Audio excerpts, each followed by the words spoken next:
समंदर के बॉटम पे पूरे 2 दिनों तक बगैर ऑक्सीजन, बगैर किसी इक्विपमेंट के जिंदा रह जाने वाला ये दुनिया का वाहिद शख्स है।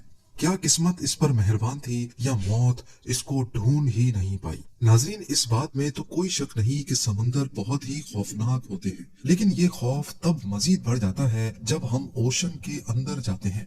जैसे जैसे अंदर जाएंगे ये समंदर उतना ही तन्हा, भयानक और इंसानी जान लेने के लिए बेताब होता जाएगा। ओशन का 80% हिस्सा वो है जहां आज तक कोई इंसान नहीं जा पाया, और जाहिर है कोई जाना भी नहीं चाहता। लेकिन उसके बावजूद भी कश्तियां, बहरी जहाज और हत्ता के पैसेंजर से भरे पूरे के पूरे एरोप्लेन्स भी समंदर की गहराइयों में डूब चुके हैं, जहां से जिंदा वापस लौटकर कोई नहीं आ पाया। पर आज की कहानी इस शख्स के गिर्द घूमेगी जो एक ही वक्त में दुनिया का खुश नसीब शख्स भी है और बदनसीब भी।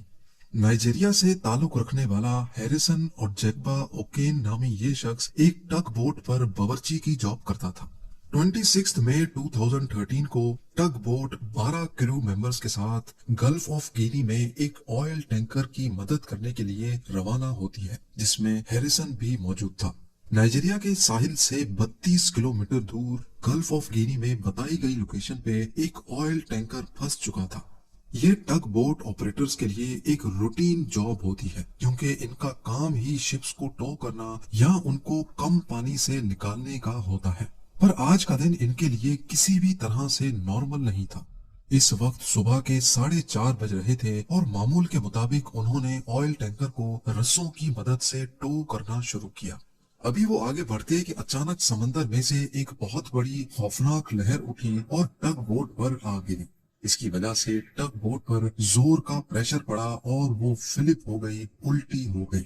ये प्रेशर इतना शदीद था कि जिस रस्से से वो ऑयल टैंकर को टो कर रहे थे उसके हुक्स भी टूट गए और टग बोट शिप से अलग होकर तेजी से पानी में डूबने लगी। और जैसा कि इस सिचुएशन में होता है, अंदर मौजूद 12 क्रू मेंबर्स में अफरा तफरी मच चुकी थी। ज्यादातर क्रू मेंबर्स अपने केबिन्स में बैठे थे और बदकिस्मती से उनके केबिन्स लॉक्ड थे। क्योंकि समंदर के इस हिस्से में पायरेट अटैक्स बहुत ही कॉमनली पाए जाते हैं, इसी वजह से सेफ्टी को मद्देनजर रखते हुए इन्होंने केबिन्स को पहले से ही लॉक कर रखा था। केबिन को लॉक करना शायद पायरेट्स को तो अंदर आने से रोक सकता है, लेकिन समंदर के पानी के सामने इसकी कोई हैसियत नहीं थी। पानी बहुत तेजी से केबिन के अंदर अपना कब्जा जमा रहा था। लेकिन खुशकिस्मती से हैरिसन बोट उलटने से पहले ही केबिन से निकलकर वॉशरूम गया था। जिस वक्त बोट उल्टी तब वो सिर्फ अपने अंडरवेयर में मौजूद था और बुरी तरह से वॉशरूम की छत से जा लगा। अभी उसको कुछ समझ आता कि हुआ क्या है। वॉशरूम के रोशनदान से पानी तेजी से अंदर आने लगा। जैसे तैसे करके वो वॉशरूम का दरवाजा खोलने में कामयाब हो गया। जैसे ही दरवाजा खुला तो पानी का बहाव हैरिसन को बहाकर बोट के दूसरे वॉशरूम तक ले गया, जहां एक एयर पॉकेट मौजूद था। इस वक्त तक बोट पर बिल्कुल अंधेरा छा चुका था। इतना अंधेरा कि हैरिसन को अपने हाथ तक भी नजर नहीं आ रहे थे। उसको बस ये महसूस हो रहा था कि वो पानी के अंदर है और उसका फेस किसी एयर पॉकेट से बाहर निकला हुआ है।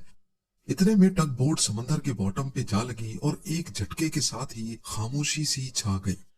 टग बोट ओशन सरफेस से 30 मीटर या फिर 100 फीट नीचे जा चुकी थी। ये इतनी ही गहराई है जितनी 8 स्टोरी बिल्डिंग की ऊंचाई होती है। हैरिसन, जिसको पानी में तैरने का कोई एक्सपीरियंस ही नहीं था, वो सिर्फ एक अंडरवेयर पहने ठंडे पानी और घुप अंधेरे में बिल्कुल तनहा रह गया था।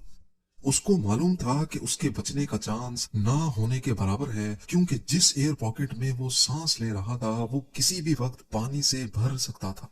जैसे तैसे करके उसने यहाँ से निकलने का फैसला किया। हाथों से चीजों को फील करके अंडर वाटर जाकर उसने हैरत अंगेज तौर पे एक और जगह तलाश की जहां कंपैरेटिवली ज्यादा बड़ा एयर पॉकेट था। ये टग बोट के इंजीनियर का ऑफिस था, जहां उसने ठहरने का फैसला किया। ना कुछ खाने को, ना पीने को, और ऑक्सीजन सप्लाई सिर्फ इतनी जितना एयर पॉकेट में ऑक्सीजन था। ये एयर पॉकेट सिर्फ 1.2 मीटर्स बड़ा था। इतनी कम जगह में आखिर कितना ऑक्सीजन होगा जो हैरिसन को जिंदा रख पाएगा। जाहिर है उसके बचने का चांस यहाँ भी बहुत कम ही था। अभी वो इस खौफ में ही था कि उसको कुछ आवाजें सुनाई दी। जी हाँ, ये शार्क्स की आवाजें थीं जो किसी चीज को खा रही थी। हैरिसन ने देखा तो नहीं, पर उसको पक्का यकीन था कि शार्क उसके साथियों तक पहुंचने में कामयाब हो गई है। हैरिसन जो मौत के मुंह के अंदर जिंदा मौजूद था, उसने अब अपना दिमाग चलाना शुरू किया। हाथ पांव मारने पर उसको कोक के कुछ तैरते हुए कैन मिले, जो उसने पीकर अपने आप को डिहाइड्रेट होने से बचा लिया। उसके बाद उसको तैरता हुआ मैट्रेस मिला, जिसके ऊपर लेटकर उसने अपनी चेस्ट को पानी से बाहर निकाल लिया। थोड़ी और देर तक अगर वो ठंडे पानी में रहता तो हाइपोथर्मिया का शिकार हो जाता। इस कंडीशन में बॉडी की सारी हीट निकल जाती है, जिसका नतीजा मौत के सिवा कुछ नहीं है। डिहाइड्रेशन और हाइपोथर्मिया से तो वो बचने में कामयाब हो गया था, लेकिन एक चीज ऐसी थी जिसका कोई सॉल्यूशन नहीं मिल रहा था, और वो चीज थी ऑक्सीजन। एयर पॉकेट में ऑक्सीजन का लेवल तेजी से गिरता जा रहा था। जितने छोटे पॉकेट में वो मौजूद था, एक एस्टिमेट के हिसाब से उसमें सिर्फ इतना ऑक्सीजन था जिसमें एक इंसान सिर्फ 60 घंटों तक जिंदा रह सकता है। हैरिसन ओशन में 30 मीटर नीचे टग बोट के एक छोटे से कमरे में एक छोटे से एयर पॉकेट के अंदर जिंदा मौजूद था। इस हादसे को 2 दिन गुजर चुके थे। ऑक्सीजन सप्लाई जो पहले ही बहुत लिमिटेड थी, वो अब सिर्फ चंद घंटों की मेहमान थी। हैरिसन इस अंधेरे में अब सिर्फ अपनी मौत का इंतजार कर रहा था। अपनी जिंदगी के इन बदतरीन 2 दिनों के बाद जब वो मरने के बिल्कुल करीब करीब ही था, तो फाइनली उसको एक दस्तक सुनाई थी। नॉक की आवाज आई। ऑयल टैंकर के क्रू ने डाइवर्स की एक टीम भेजी थी, जो टग बोट के मलबे में लाशें ढूंढने आए थे। उनको इस बात का बिल्कुल भी इल्म नहीं था कि मलबे में एक शख्स 2 दिनों के बाद भी जिंदा मौजूद होगा। इतने में हैरिसन को इंजीनियर के रूम में पानी के अंदर से रोशनी दिखाई दी। उसकी खुशी की इंतहा नहीं थी जब उसने अपने सामने एक रेस्क्यू डाइवर को पानी से बाहर आते देखा। डाइवर का कहना था कि हैरिसन इस वक्त मौत से सिर्फ चंद मिनट दूर था, और उसकी बॉडी इतनी एग्जॉस्ट हो चुकी थी कि वो अपनी आंखें भी नहीं खोल पा रहा था। डाइवर ने फौरन उसको ऑक्सीजन हेलमेट पहनाया और उसके ऑक्सीजन लेवल्स को नॉर्मल करने की कोशिश की। हैरिसन को फौरन समंदर से बाहर नहीं निकाला गया, क्योंकि सडन प्रेशर चेंज की वजह से उसका हार्ट फेल भी हो सकता था। इसी वजह से पहले एक डाइविंग बेल मंगाई गई और हैरिसन को इसमें डालकर समंदर से बाहर निकाला गया। बाहर निकलने के बाद भी उसको 2 दिनों तक इसी डाइविंग बेल में रहना पड़ा, क्योंकि इसका प्रेशर आहिस्ता आहिस्ता कम किया जा रहा था। 2 दिनों के बाद हैरिसन पूरी तरह से नॉर्मल हो गया। होश में आने के बाद उसने सबसे पहले ये बोला कि वो आइंदा कभी भी समंदर के करीब भी नहीं भटकेगा।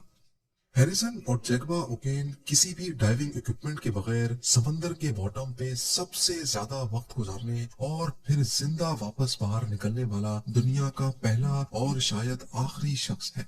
अपनी जिंदगी के इन बदतरीन 2 दिनों ने हैरिसन को इतनी गहरी चोट पहुंचाई है कि आज तक उसको बुरे सपने सताते रहते हैं।